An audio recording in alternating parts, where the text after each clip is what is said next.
एक लड़का था, वह काफी गरीब था। उसके पास ना तो कुछ खाने को था और ना ही रहने को घर था। वह अपने दोस्त के घर रहा करता था। उसने एक छोटी सी कंपनी में पेंटिंग का काम करना शुरू कर दिया। धीरे धीरे उसके पास काफी पैसे भी हो गए। बाद में वह काफी धनी भी हो गया, लेकिन अभी भी उसके अंदर कुछ कमी का एहसास होता था। जब वह छोटा था तभी उसके माता पिता इस दुनिया से चले गए थे।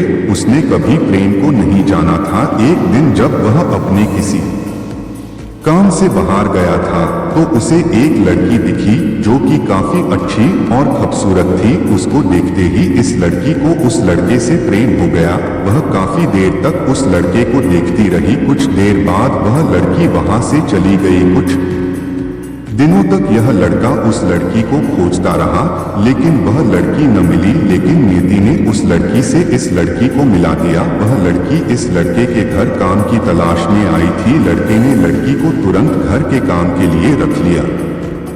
जब वह लड़की इस लड़के इस मिलने आई थी तो उस समय इस लड़के ने कुछ शब्द भी साफ से नहीं बोल पा रहा था, जिससे लड़की को लगा कि यह लड़का गूंगा है। लड़का भी जान गया था कि यह लड़की हमें गूंगा समझती है। इसके साथ ही साथ यह लड़की समझ गई थी कि यह लड़का इस घर का नौकर है, ना कि मालिक है। अब जब भी यह लड़का उस लड़की के पास जाता तो गूंगा बन जाता है। धीरे धीरे वह लड़की इस लड़के पर काफी रहम खाने लगी। अब उसे इस लड़के के लाचारी पर प्यार होने लगा, लेकिन फिर वह लड़की एक बात से डरकर पीछे हट जाती थी। इस लड़की के भी माता पिता बचपन में ही मर चुके थे। इस लड़की को इसके चाचा ने पाला था और वह चाहता था कि वह जब तक जिंदा रहे यह लड़की उसके खाने और पीने का पैसा दे। लड़की का प्रेम हद से भी बाहर जाने लगा। लड़के के एक खांसी पर भी वह लड़की दौड़े उस लड़के के पास पहुंच जाती थी। अब लड़का भी समझ गया कि इस लड़की को मुझसे प्रेम हो गया है। लड़का भी बहुत ज्यादा उस लड़की से प्रेम करता था। उसने पहले लड़की के बारे में सब कुछ पता किया। जब उसे सब पता चल गया तो वह बहुत रोने लगा, क्योंकि उसने गूंगे होने का झूठ बोला था। अब वह दिनों रात रोने लगा। लड़की अपनी सैलरी में से लड़के की इलाज करवाने को कहती थी। एक दिन सुबह ही उस लड़की को पता चला कि वह लड़का हॉस्पिटल में भर्ती है। वह दौड़ते हुए जब हॉस्पिटल में पहुंची तो उसने देखा कि लड़का बेड पर बेहोश पड़ा है। उसके आसपास काफी मशीन लगी हुई थी। जब लड़की डॉक्टर के पास पहुंची तो वहां पर डॉक्टर ने उसे बताया कि लड़का अब बोल नहीं सकता है।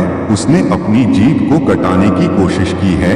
इसके साथ ही उस डॉक्टर ने उस लड़की को एक पत्र दिया। उस पत्र में लिखा था, मैं एक काफी धनी लड़का हूँ। जिस घर में तुम काम करती हो उस घर की मालिक मैं ही हूँ, लेकिन इसके साथ ही मैंने तुमसे एक बहुत बड़ा झूठ बोला है कि मैं एक गूंगा हूँ। अब इस झूठ का प्रायश्चित करने के लिए मैं ऐसा काम करने जा रहा हूँ। इसके साथ ही तुम मेरे घर से मेरे मैनेजर से पैसों को लेकर अपने चाचा को दे देना और एक नई जिंदगी की शुरुआत करना। अगर हो सके तो मुझे माफ कर देना। तुम्हारा दोषी। इस पत्र को पढ़ने के बाद उस लड़की के आंख आंसू से भर आए। वह दौड़ते हुए मंदिर में गई। उसने भगवान के सामने कसम खाया कि जब तक वह लड़का बोलने नहीं लगता है तब तक वह कुछ नहीं खाएगी, भले ही वह मर क्यों न जाए। इधर डॉक्टर भी उस लड़के की इलाज कर रहे थे। ईश्वर ने दोनों के मन की बात काबूल कर लिए और अब लड़का बोलने लगा, लेकिन वह अपनी याददाश्त को खो गया।